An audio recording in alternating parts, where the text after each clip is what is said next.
அஸ்ஸலாமு அலைக்கும். Welcome back to Rainbow Kitchen vlog. நம்ம இப்போ பார்க்க போகிறது அவரைக்காய் பற்றி பார்க்க போகிறோம். அவரைக்காய் எப்படி செய்கிறதுன்னு ஒரு செய்முறை ஒரு சின்ன கிளிப்பும் பார்த்துருவோம். இப்போ இதில் அவரைக்காயில் நார் சத்து நிறையா இருக்குது. வைட்டமின் ஏ, வைட்டமின் சி, சுண்ணாம்பு சத்து, இரும்பு சத்து, நியாசின், ஒமேகா 3, ஒமேகா 6 போன்ற நிறைய மருத்துவ குணங்கள் நிறைந்த இந்த அவரைக்காயை எப்படி செய்கிறதுன்னு பார்ப்போம். ஒரு கடாயில் 2 டேபிள் ஸ்பூன் ஆயில் விட்டு கடுகு, சீரகம், வரமிளகாய், கருவேப்பிலை, வெங்காயம், கொஞ்சமாக பெருங்காயத்தூள் போட்டு நல்லா கலரி கொடுத்துருவோம்.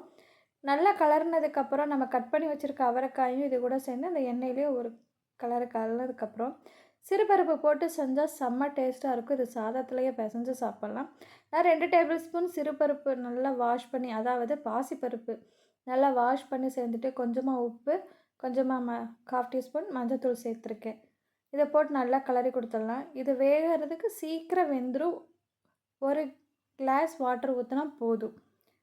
நான் 1 கிளாஸ் வாட்டர் ஆட் பண்ணிக்கிறேன். இது கூட போட்டு நல்லா வேகட்டும்.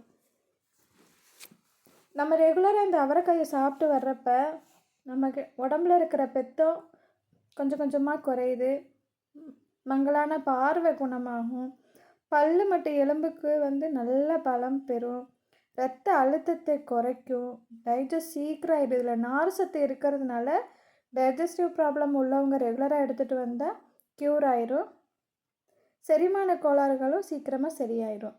இதில் அதுக்கப்புறம் நம்ம 1 டேபிள் ஸ்பூன் தேங்காய் பூ துருவி போட்டாச்சு. அப்புறம் 1 டேபிள் ஸ்பூன் தேங்காய் எண்ணெய் விட்டு கலரி இறக்குங்க. தேங்காய் எண்ணெயோட இந்த அவரைக்காயில் சாப்பாடு போட்டு சாப்பிடும்போது செம்ம டேஸ்ட்டாக இருக்கும். நீங்கள் ஒரு தடவை இந்த டிஷ்ஷை செஞ்சு பாருங்கள். நம்ம ரெகுலராக எடுத்துகிட்டு வரப்போ நம்ம உடம்புல நல்ல மாற்றங்கள் உண்டாகும். நீங்களும் இதை சாப்பிட்டு பாருங்கள். என்னோடய சேனலை பிடிச்சிருந்தால் சப்ஸ்கிரைப் பண்ணுங்கள், லைக் பண்ணுங்கள், ஷேர் பண்ணுங்கள். தேங்க்யூ.